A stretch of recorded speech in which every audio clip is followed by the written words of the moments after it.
Hello guys, again you are welcome to my channel Literature Classes. This is Abhilasha. I have completed MPhil and PG in English and I also have qualified NET exam.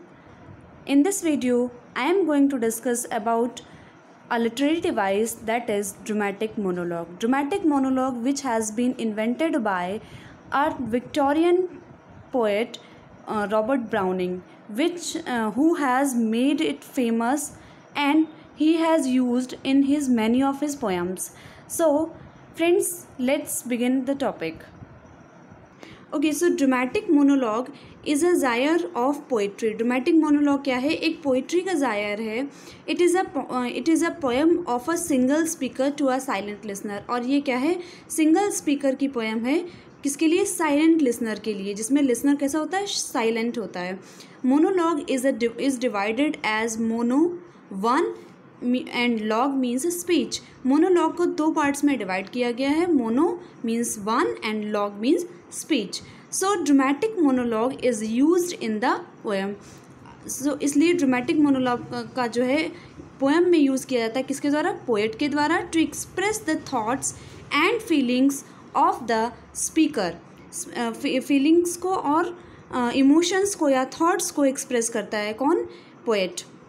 किसके माध्यम से? एक speaker के माध्यम से. The speaker utters his private और personal thoughts and feelings to the silent audience.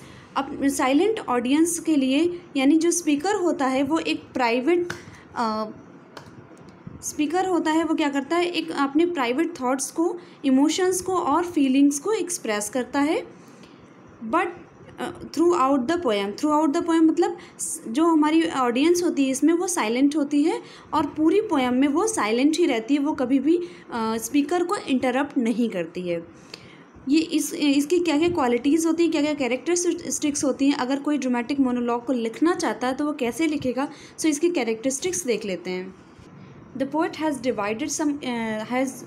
told us some characteristics like single speaker utters this personal feeling to the uninterrupted audience. इसमें क्या होता है? सिंगल स्पीकर होता है, यानी कि utters वो बताता है, बोलता है this his personal feeling, अपनी पर्सनल फीलिंग्स को बताता है to the uninterrupted audience. Uninterrupted मतलब जो उसको भी बिल्कुल भी डिस्टर्ब नहीं करती है.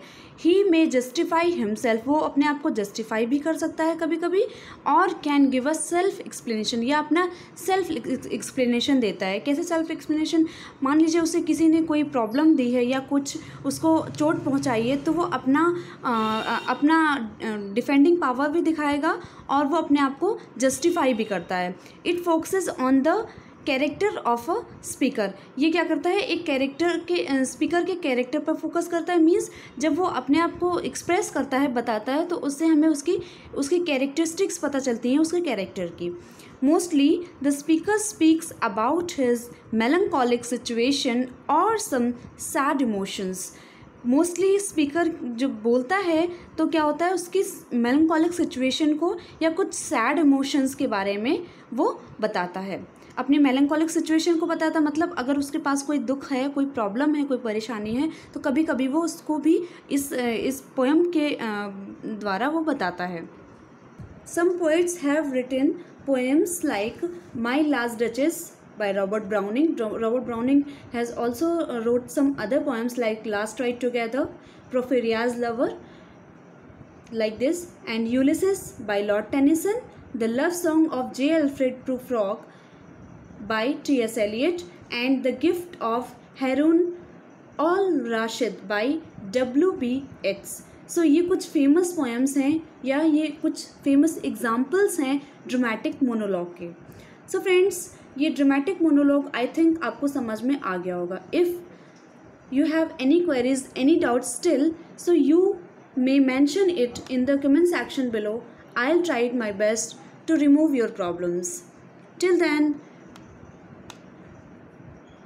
keep studying and have fun with literature. Thank you.